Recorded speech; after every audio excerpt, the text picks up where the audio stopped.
right, guys, so I want to have a little bit of fun as we get going. You guys down with that? Yeah? Okay. I know, you guys are already like level 10. It's incredible. So I have this theory, and you guys have already proven it true in these few moments we've had together, that anyone can start a chant in any room, at any time, with any random word, really. And believe you me, I have started chants in many places, but I just want to test this again. So as we go together in this journey, you guys can share this with me. Let's just try a chant together. You guys down with that? Yeah? Okay, so let's just start small, start simple. Someone give me a word to chant. Peach? Peach. Okay. Pink. Pink. Pink. Pink. Pink. Pink. Pink. Pink. Pink. Pink. Okay. All right. You guys, you're going to be in timeout. Okay. All right, let's do something a little more neutral. Let's do CIY, okay? C-I-Y. C-I-Y. C-I-Y. Okay, amazing. You guys did great. I'm not going to keep going down the color train. I'll never return. So here we go. You can start a chant in almost any room at any time. And I don't know what kind of person you are in your friend group, but for me, I've always been that person that will do almost anything for the sake of a laugh. You know, even just like a dumb thing. You guys know what I'm talking about. You're like, I'm kind of the dumb, right? Yeah, that's always been me, and there's always it. I know, it's so fun. That's been me.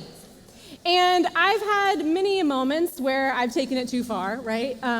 As the dum-dums do. And about 10 years ago was kind of like the pinnacle of like, wow, the power of chants. So I was at a Michigan game with my husband and our best friends. Yeah, go Blue. Here's the thing. If you don't like Michigan, you need to know, don't care. Because I'm not really super into sports. I am every fan's worst nightmare. I'm bandwagon person. So like I love Kyle, he loves Michigan. I love Michigan. Here we go. I buy the shirts to go to the games. So we go to this Michigan game, and yep, here we all are. I know, aren't we so cute? Me and my friends, Brooke, Nate, and Kyle, and we're at this Michigan Northwestern game. And what you guys need to know, since you're not around the Midwest, is that Michigan versus Northwestern, not really a rivalry.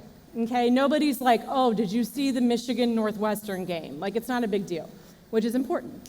So we go up to this game, and I'm like, okay, well, all right, I'm looking around for the fun things.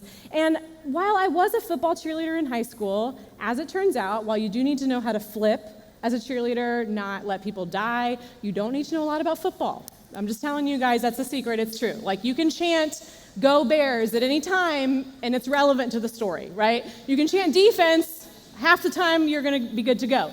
So I'm at the game, and I'm like loving the marching band, the popcorn, I'm there for the merriment and all the things. And my friend Nate, who's also kind of a rowdy person like me, I'm like, Nate, I'm getting kind of bored. Let's start some chants together. And he's like, let's go. So I'm like, but I don't know what to say, so you tell me what to say, and we're gonna get some people going. Some of you guys are like, yeah, that's my dream. That's my dream right there. So I start easy, right, with like, Michigan. Michigan, and everybody around me is like, Michigan, Michigan. The power, it's crazy. And then I'm like, okay, I'm gonna get a little more intense, and I do defense, defense. Yep, the claps, you guys instinctively just, it's amazing. And so the people are going with me a little bit, and they don't necessarily know it's me starting it. All of a sudden you just hear some people and you just start saying things. So then I'm like, all right, I wanna say something weird. I want to get something weird going. And so I say to Nate, I don't know what would be weird, but give me something weird. And he's like, you got it. And so, again, not a huge rivalry. Nobody really cares. Everybody knows Michigan was going to win. They usually had. And Nate says, start chanting, it's time to pay the price. And I'm in a Michigan shirt. Michigan is winning by a lot, and they always had. Not relevant. And so I just start chanting, screaming, it's time to pay the price. And guys, a few weird, confused people around me are like, it's time to pay the price? Let's do it together, ready? It's time to pay the price. It's time to pay the price. You got it. See, it's so easy to start a chant anywhere, anytime, any place. And I might have unloaded a can of worms. I'm so sorry, adult leaders, but all you got to do is just, and guys, you'll be cool, right? You'll be cool. So I tell you that because while some of you are like, well, I actually never participate in chants, arm folded, my guess is what is true about you and what is true about all of us is that we are very easily influenced people, right? We are very easily influenced people. And I think what we often miss is that we are being discipled all the time. When I say discipled, I really just mean learning. The original word meant to learn, a learner. We are being discipled all the time, not just when we sit down to read our Bibles or with our small group or at camp or at church. We are being discipled. We are being formed, shaped, influenced when we are on TikTok, when we're with our friends, when we're on our phones, what we read, what we intake, who we follow. The voices that mean the most to us disciple us. For good or for bad, we are being shaped all the time. And so my question for you as we start out tonight, that you can just answer for yourself, is who or what is discipling you? Really? Like, what voices in your life mean the most to you? Who shapes you? Who leads you? And I ask you that because the text we're going to be in tonight, John chapter 10, is really a leadership conversation around whose voice Jesus' people really follow. Jason talked about this earlier, that Jesus here is talking with the Pharisees, the religious leaders, about leadership and the kind of leader that he is versus who they are. And all week we've been in the Gospel of John and we've seen the different ways that Jesus interacts with people. And John is writing this from the perspective, you just have to know, of intense persecution in the church. Like when he's writing this book, he is writing it with the perspective and wanting people to know that Jesus is someone that you can trust no matter what. And it meant that to the readers. He wanted to portray that Jesus is God and someone you can actually put your hope and confidence in. And in John chapter 10, he's talking to the Pharisees about who his people are influenced by and whose voice they really follow. Now, usually when you hear someone teach this passage, they'll probably spend a lot of time talking about sheep and how dumb sheep are. And here's the deal. I think we all know, right? Like no one's like, you know what animal I think is super smart? Sheep. Like that's just not happening really. I think we all kind of know that. In fact, back in 2005, there was a story of an entire herd of Turkish sheep. And one of them went off the cliff, and you guys, all 1,600 of them followed him off. I know, you guys are like, lady, that is dark.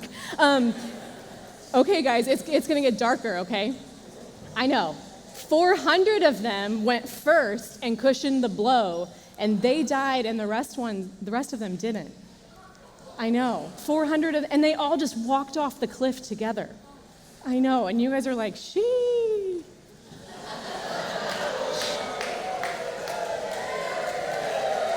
Yeah. We are easily influenced people, right?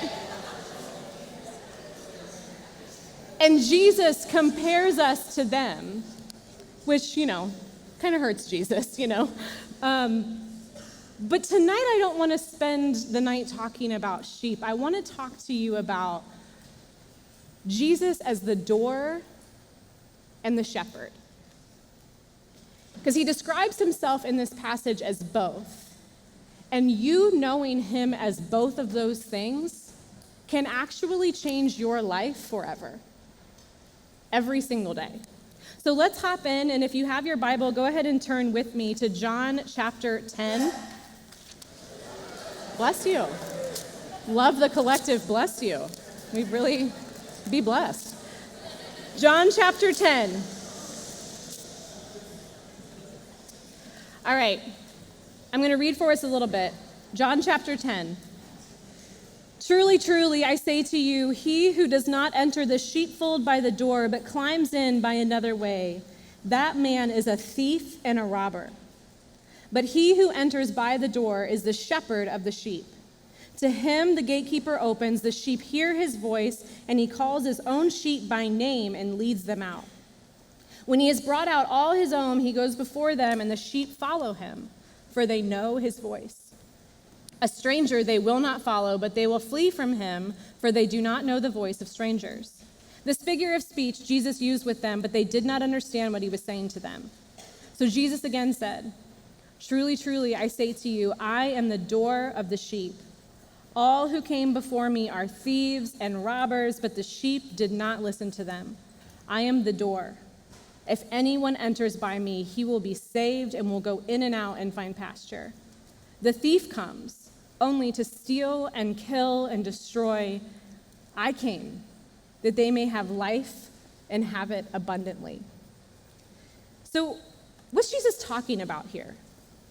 When most of us think about sheep and shepherds and pastures, we probably think of ourselves in these beautiful green spaces with like music in the background, but that's not really the scene that Jesus is talking about. Jesus is speaking to the Pharisees here, the religious leaders, and they were obsessed with the law and obsessed with people abiding by the law, being good enough for God.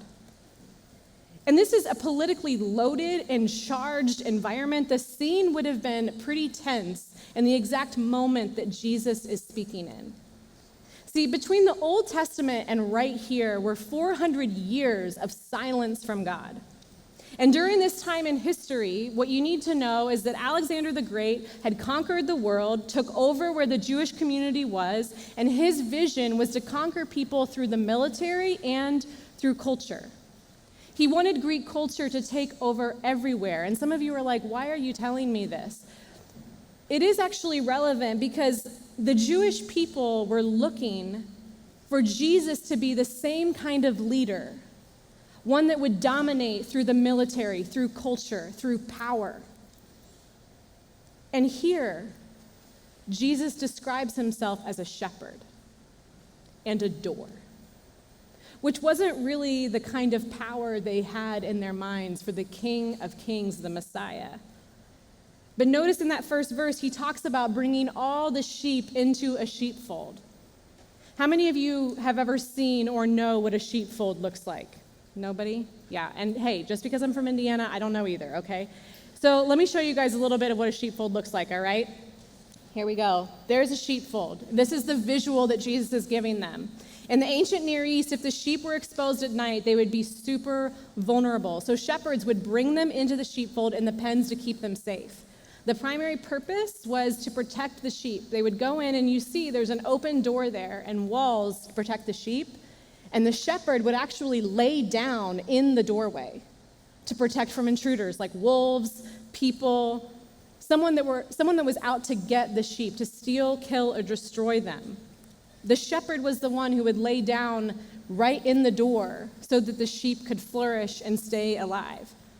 Notice also Jesus mentions the constant presence of a thief and a robber. And the thief's goal in verses 10 is to steal, kill, and destroy. He also says everyone who comes before him is a liar and a thief. Like, no wonder Jesus gets crucified. And what do thieves do? Thieves cross legitimate boundaries set up to guard and protect with the intent to steal, kill, and destroy. And Jesus here is comparing himself to a shepherd, not only one who cares for his sheep and knows them by name, but as one who will lay in the door for the sake of their life. And some of you are like, well, that's awesome, but like, what does that actually have to do with me? Well, I think it has a lot to do with us. Because I think there are two primary ways that the enemy jumps over the wall for you and me. And it might not actually be what you think. I think the two primary ways that we experience the stealing, the killing, the destroying are through self-righteousness and rebellion. Self-righteousness, remember here, Jesus is talking to the Pharisees, and they saw themselves as the gold standard. When I say self-righteous, I really just mean someone who believes they've got it all together. They don't need anyone else. They're good on their own. They're better than you, actually, as a matter of fact. And some of you know exactly what I'm talking about, either because you've been wounded by this person, or if you were really honest, deep down, you are a little bit of this person that believes, I protect myself, I'm good, I'm incredible, actually. I'm better than everyone else, and I'm good on my own. And Jesus tells them, you're stealing, you're killing, you're destroying people. See, if you don't think Jesus can be angry, you've got the wrong Jesus. If you've been overwhelmed by shame that you've experienced from someone who is self-righteous, know that Jesus is just as angry about that. And here he is saying to them, stop. Stop stealing, stop killing, stop destroying people. Because self-righteousness ultimately doesn't just destroy people, but it destroys yourself. And the second way that I think the enemy hops over the wall into our lives with the intent to steal, kill, and destroy is through rebellion. And when I say rebellion, I really just mean sin.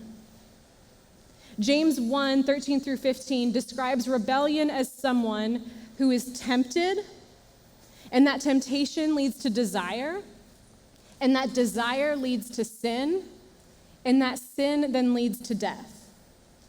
But the problem and the confusing part about sin is that when we're over here, we don't know we're headed for there, right? Like when we're just living in temptation, we don't always know desire is coming next. And when we're just in desire, we don't know that sin is coming next. And when we're in sin, we don't know that spiritual, relational, emotional death is coming next until we wake up and we are lonely, we are full of broken relationships, and we are empty. But it started over here. And that's how the Bible describes sin. Have any of you seen the documentary on the Fire Festival?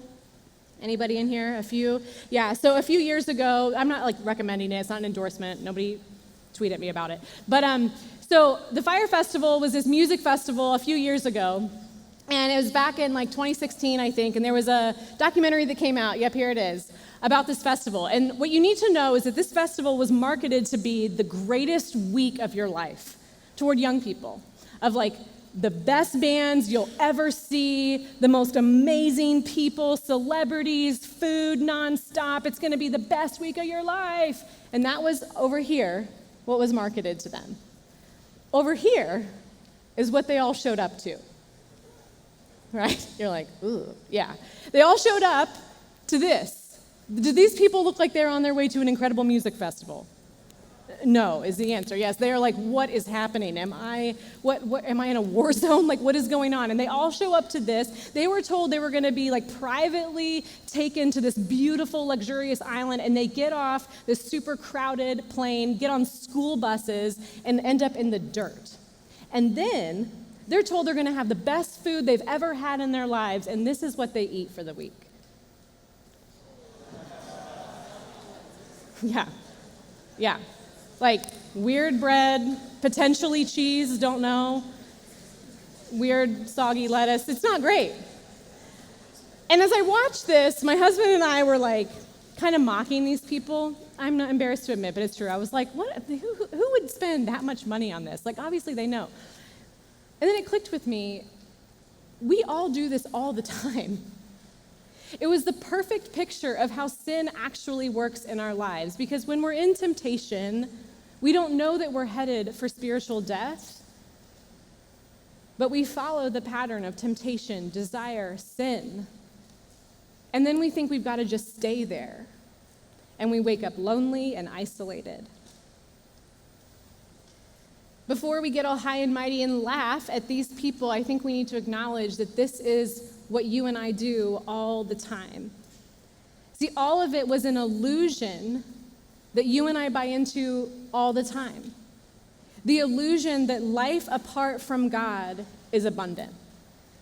That life apart from the good life that Jesus offers, that will require some sacrifice, that will require a different way of living, is not worth it. Or that somehow life apart from him will be better than that. And the thief lied and told us it'd be awesome, it'd be amazing, and we didn't know we were headed for here until we woke up and realized we were there. But Jesus offers all of us a way to the abundant life, and that is himself. In Jesus' description of himself as the door and the shepherd, he shares 3 things that will happen when he becomes both of those things in our lives. First, in verse 3, we see that we will listen to his voice and we will know that voice. Shepherds had and have an incredible relationship with their sheep. There was a story in the 1980s of officers who were in charge of a village in Palestine, and they took over all of the villagers' sheep, and they confiscated them and took them away from the people. And the soldier who was in charge was confronted by this woman who came to him and was begging for her sheep back. She was a widow, and the sheep were her only income. And she's begging this officer, please give me my sheep back, please give me my sheep back. And finally he says to her, this is a true story, he says to her, I don't know what you want me to do. There are thousands of sheep behind me. If you can find your 50 sheep that are not branded or marked, have at it, but I don't know what you want me to do. It's too late. And he says, if you can get them out, you can have them back. So she calls her son over, and he brings his flute and plays a song that the sheep would know. And in unison, all of them are like, that's our song. And they just go and follow. They follow them out. They follow them out. See, they had been with this woman and her son so much. They'd spent so much time together that in a sea of sheep, they knew the flute call, and they were known by their shepherd. We all have voices that are trying to get to us, and our heads can get so loud. And if there's anything that's been true over this last year, is that our heads are so loud. And some of you are on paths right now that you hate, but you think you've just got to stick with it because you're too far gone, and you think you don't have a choice. Some of you are in relationships with people that you know are not good for you, but you've bought into the lie that no one will love you, so the first person that looked twice, you were in. Some of you think that money, success, and fame is the only way to security and satisfaction in life. And to all of those things, Jesus would say, no, no, no, no, no. I have an abundant life for you. I have an incredible life for you. Come back to me, but you've got to follow me. Let me show you a different way to live. The second thing that happens when Jesus becomes our door and shepherd, again in verse 3, is he knows us by name and he leads us. Jesus says he will know his sheep, call them by name, lead them out, and they will follow. And God calling us by name shows his power and his relationship with us.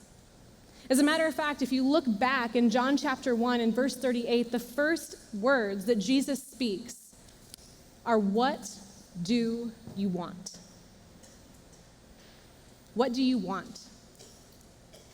In Psalm 23, when David describes the Lord as our shepherd, he says, I shall not want. See, to the degree that you and I find ourselves wanting more and more and more and never being satisfied is the place that we are not letting God tend to our desires and to satisfy our souls. And Jesus asks and knows what we want. He alone can fulfill our individual longings because he knows us by name. He knows what you've been through this year. He knows your family. He knows everything about you, and he knows your name, and he says, come and follow me. So where does he lead us? There's another phrase in Psalm 23 that I think speaks so loudly to the shepherd's care for us, but so many of us don't know the context of it, and I think it's just so fascinating, which is when he says, you anoint my head with oil. See, the shepherd would anoint the sheep's head with oil, and let's see a picture of these precious sheep just to get it in our minds. Yep, look at him. I know. Aww. The shepherd would anoint the sheep's head with oil because in the summertime, there were these things called nasal flies. And they would fly around the sheep's head, and they would go in their ears, go through their ear canals, and make their way into the sheep's brains. I know, you guys are like, gosh, what in the world? Yeah. And they would drive the sheep so crazy that the sheep would bang their heads against the wall. They'd be so distracted and so annoyed. They would sometimes die because they would go so crazy. And when the shepherd would anoint the sheep's head with oil, the makeup of those bugs changed instantly and did not make their way to their brains. Isn't that just like God? In Scripture, the enemy is called the father of lies, the accuser. But the bugs that get into our ears and into our minds and drive us crazy don't maybe look like that, but they look like anger, doubt, guilt, insecurity, shame, impure thoughts, jealousy. And the enemy wants to come and steal and kill and destroy. And I think what broke my heart this year, as someone walking with so many young people, was that I could see that the enemy had just taken up residence in your minds and in your hearts.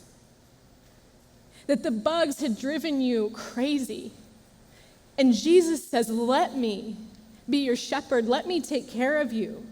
I will guard you. You don't have to guard yourself. I will lead you into green pasture to the abundant life, but you have to make your soul's home in me. A few months ago, I got really wounded in a relationship, which I think isn't that just the nature of relationships, right? We're all people. And for a few days, I fell into the lie of self-righteousness, that I could erase the hurt by venting about her to my husband, by making myself feel bigger, by making myself feel like she has nothing on me. And some of you know exactly what I'm talking about, right? When someone hurts you and kind of internally you're like, oh yeah, you want to hurt me? Okay, let's go. I'm going to name every bad thing you've ever done in my mind, you know? You're like, I'm going to exaggerate it a little bit too, maybe. You're like, no, I would never do that. Yes, you would. And I just went in this space where I could not stop being self-righteous, where I thought, if I can make her smaller in my mind, I will hurt less. And finally, it was like the Holy Spirit snapped me out of it and was like, what are you doing?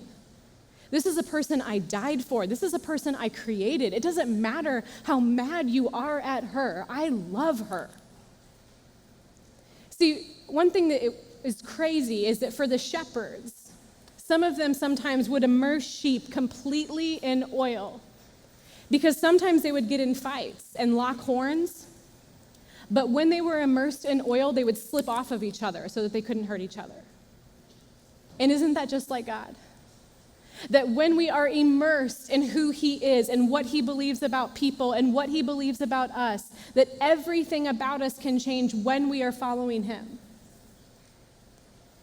He changed how I saw her. He changed how I saw that situation. He changed everything. And it didn't make it hurt less right away, but over time, I began to see more and more of what he was revealing to me about my own sin.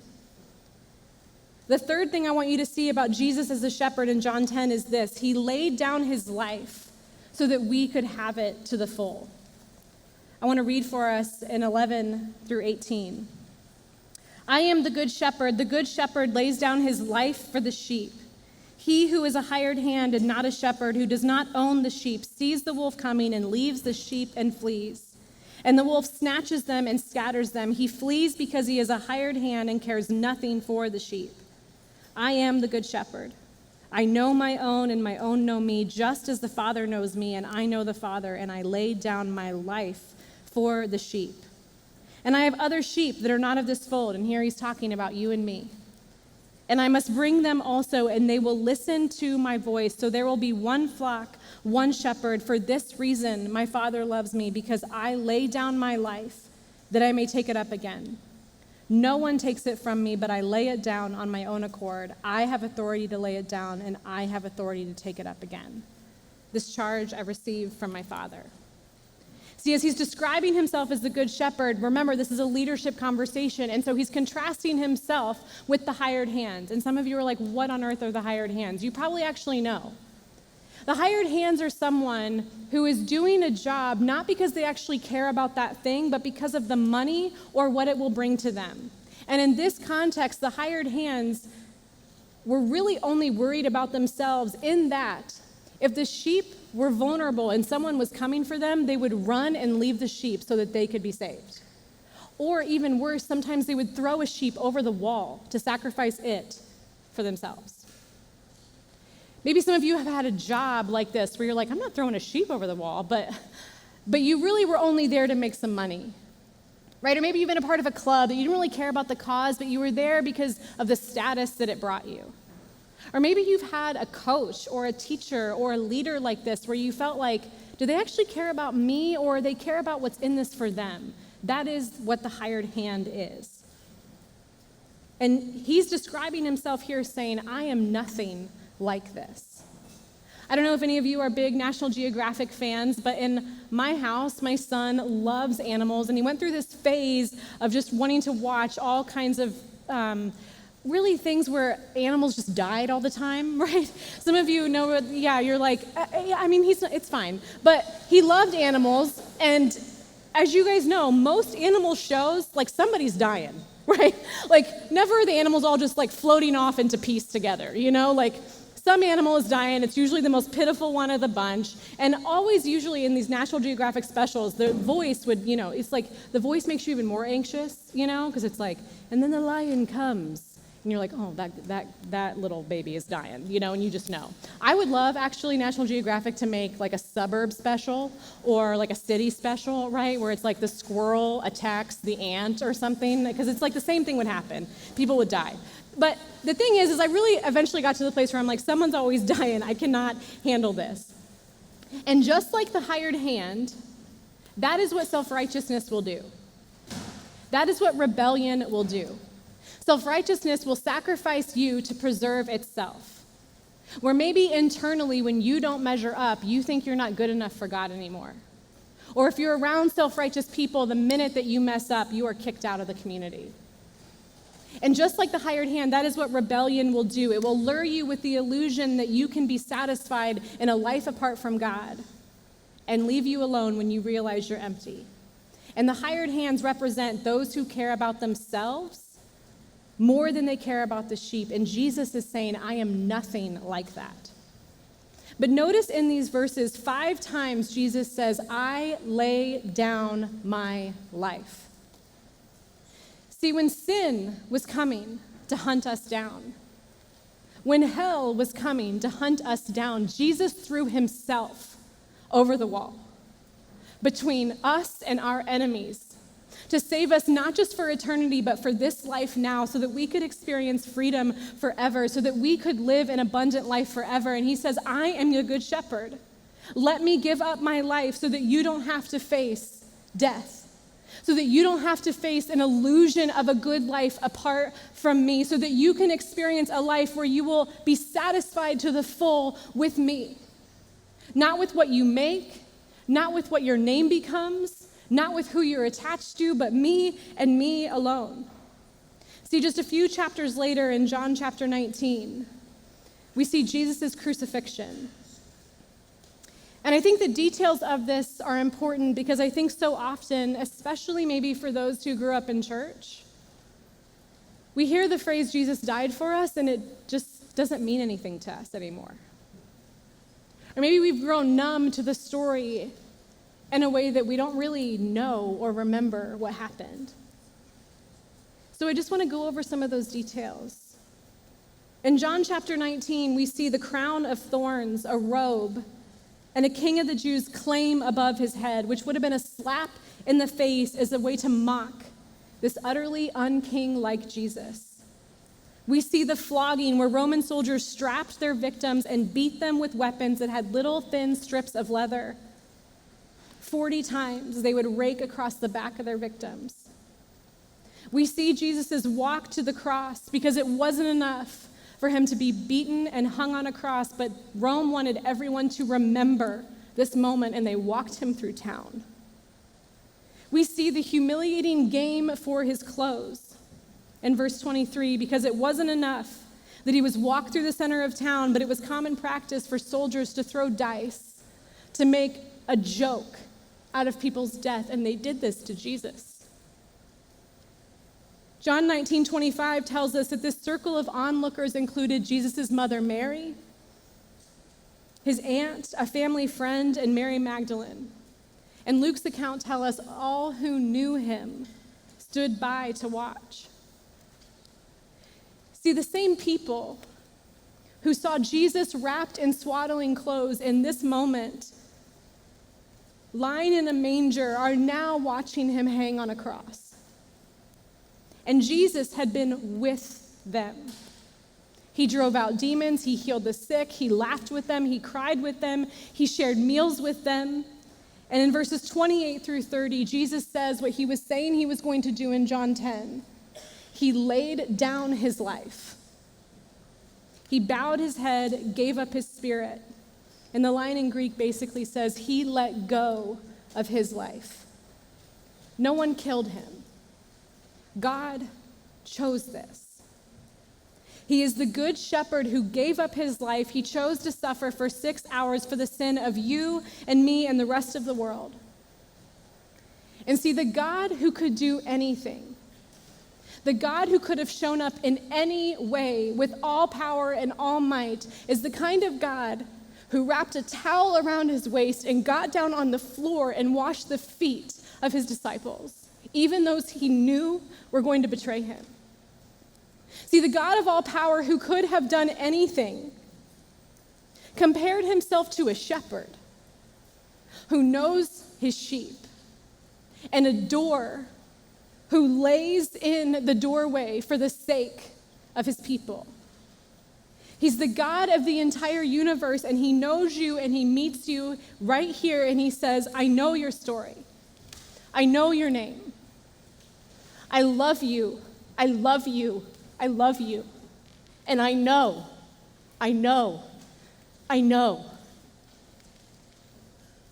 And I died for you. Come and follow me. So tonight I really just want to ask you 2 questions. The first is, have you walked through the door? Jesus promises that whoever walks through the door and makes him the Lord of their lives will be saved. And who else is there like Jesus in all of human history that sacrifices himself for you? Who else can we trust to mend our weary souls, our deepest wounds, our relationships? Who can be our closest friend when people let us down? He knows you by name. He knows your temptations, what you really want. He knows what you face, and he asks you to trust him, to let him come between you and whatever is driving you crazy. He wants to be the oil in your life, to anoint your head and your heart, and he says, come and make your souls home in me.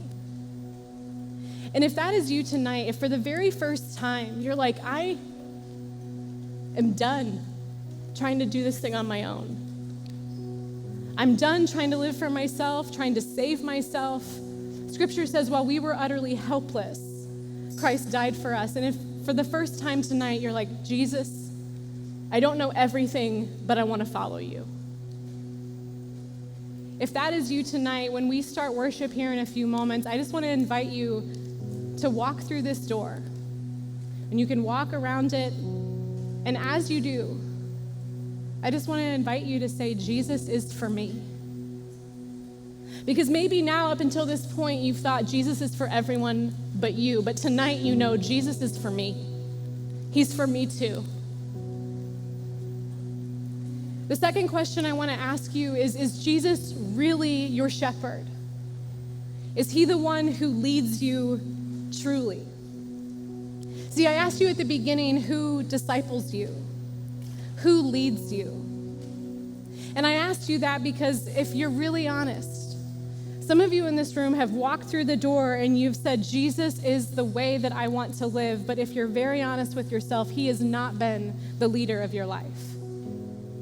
His voice has not been the primary one to determine who you are, what you believe, why you believe it, and the choices that you make. And tonight you're like, I'm done. I can't lead myself. I admit that I don't want to anymore. And Jesus, I want you to take care of me. I want you to be my shepherd, and I want to come back to you. So let me ask you, if this is you, what do you want right now? Like, what do you need? Do you need more joy? Do you need more peace? Do you need more freedom? Christ came 2,000 years ago, not just so that we could die and go to heaven, but so that we could be free now. So that we could be free right now, so that we could live for him right now. And if that is you, I want to invite you, your small group leaders are ready. And if you're like, I want to rededicate my life, I want to come back home. I want to invite you as we worship, and you don't have to run, you don't have to go right away if you just need a moment to collect your own thoughts. But to head over to your small group leader and just tell them, I need peace. I need joy. I need to not be numb. I want to come home. And they're just going to pray for you as we worship together. So if for the very first time, you want to make Jesus the door, as we worship, I want to invite you to walk through the door. And if you want to rededicate your life and come back home to him, I want to encourage you to go to your small group leader and have them pray for you as we worship together. I want to close this out just by reading Psalm 23. And the danger of doing this, I know, is that we've heard it all so much that we don't care. But I want to invite you to hear it with fresh ears, with the reminder of everything that we've learned about who the shepherd is and the knowledge that he wants to be this for you. So whatever you have to do to receive this, close your eyes, look at the screen, whatever you have to do, I just want to read this over us. The Lord is my shepherd. I lack nothing. He takes me to lush pastures. He leads me to refreshing water. He restores my strength. He leads me down the right path for the sake of his reputation. And even when I must walk through the darkest valley, I fear no danger, for you are with me. Your rod and your staff reassure me. You prepare a feast before me in plain sight of my enemies. You refresh my head with oil. My cup is completely full. Surely your goodness and faithfulness will pursue me all my days, and I will live in the Lord's house for the rest of my life.